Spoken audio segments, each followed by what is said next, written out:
అరుణాచల శివం, కరుణాచల శివం, శివదాచలం మీ అరుణాచల రుద్రాక్ష స్వామిజీ, శ్రీ శివమణికంఠ అన్నదాన charitable trust 2019లో హైదరాబాద్‌లో registration చేయించడం జరిగింది. దానికి ముందే ఒక 4 సంవత్సరాల నుంచి భారతదేశ పర్యటనలో చేస్తూ మేమేదైతే ఒక రథాన్ని తీసుకొని వెళ్తామో, ఆ రథం పైనే అన్నపూర్ణకి సంబంధించిన పాత్రల్ని పెట్టుకుంటూ అనేక తీర్థయాత్రలు చేస్తూ ఎక్కడ రాత్రిపూట నిద్ర చేస్తామో ఆ నిద్ర చేసిన ప్రదేశంలో ఉదయం పూట అక్కడ ఆహారాన్ని అందించి అక్కడ అనుష్ఠానాన్ని చేసుకొని ఆ దేవాలయ దర్శనం చేసుకుంటూ అలా ఒక 3 సంవత్సరాల పాటు భారతదేశం మొత్తంలో అనేక దేవాలయాలు తిరుగుతూ ఆ భాగంగానే అరుణాచలం చేరుకోవడం జరిగింది 2016లో. ఆ 2016లో జరిగిన అరుణాచలం చేరుకున్న సందర్భంలో అక్కడ దక్షిణామూర్తి దేవాలయం దగ్గర మా యొక్క ప్రస్థానం ప్రారంభమైంది. అరుణాచలంలోని నడిబొడ్డులో ఉండే అరుణాచలానికి ఒక గుండెకాయ లాంటి క్షేత్రం అది. ఆ దక్షిణామూర్తి దేవాలయం.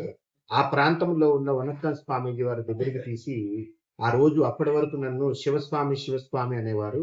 ఆ రోజే వారు నాకు అరుణాచల రుద్రాక్ష స్వామీజీగా నామకరణం చేయటం జరిగింది. అంటే రుద్రాక్ష స్వామీజీ అనే నామకరణం చేయటం జరిగింది.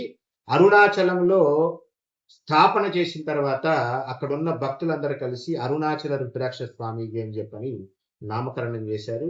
మన సంస్థ యొక్క కార్యక్రమాలు ఏ విధంగా ఉంటాయంటే, అరుణాచలంలో మేము వెళ్ళిన ప్రారంభంలో ఆకలి అని చెప్పని ఒక సత్రానికి వెళ్తే, నువ్వు నా కులపోడివా కాదా అని చెప్పని అడిగి ఆ కులపోడిని కాదని చెప్పని అన్నం ప్లేట్ నుంచి కూడా పక్కకు పంపించడం జరిగింది.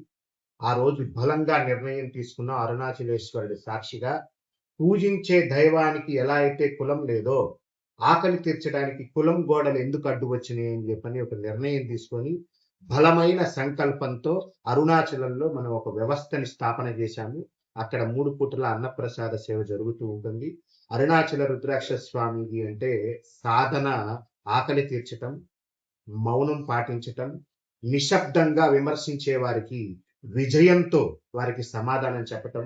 ఈ విధంగా ఒక ఆకలితో పాటు సాధువుల కోసము ఆరోగ్య సమస్యలుంటే ముందుండి సహాయ సహకారాలు అందించటం, విద్యాదానం అంటూ అరుణాచల భరోసా కల్పిస్తూ ఇప్పటికి 280 మంది పైచిలుకు విద్యార్థులను మన సంస్థ దత్తత తీసుకొని చదివిపిస్తూ చిన్నారుల యొక్క పునర్జీవం అనే ఒక కార్యక్రమంతో ఎవరైతే ఉమ్మనీరు తాగి వారు ఐసీయూ బాక్స్ లో ఉండి ఆర్థికపరమైన స్థితిగతులు లేక ఉన్నవారిని ఇప్పటికి ఒక 50-60 మంది చిన్నారులకి అరుణాచలేశ్వరుడు ఆశీర్వాదంతో వారికి పునర్జన్మని ప్రసాదించడం జరిగింది.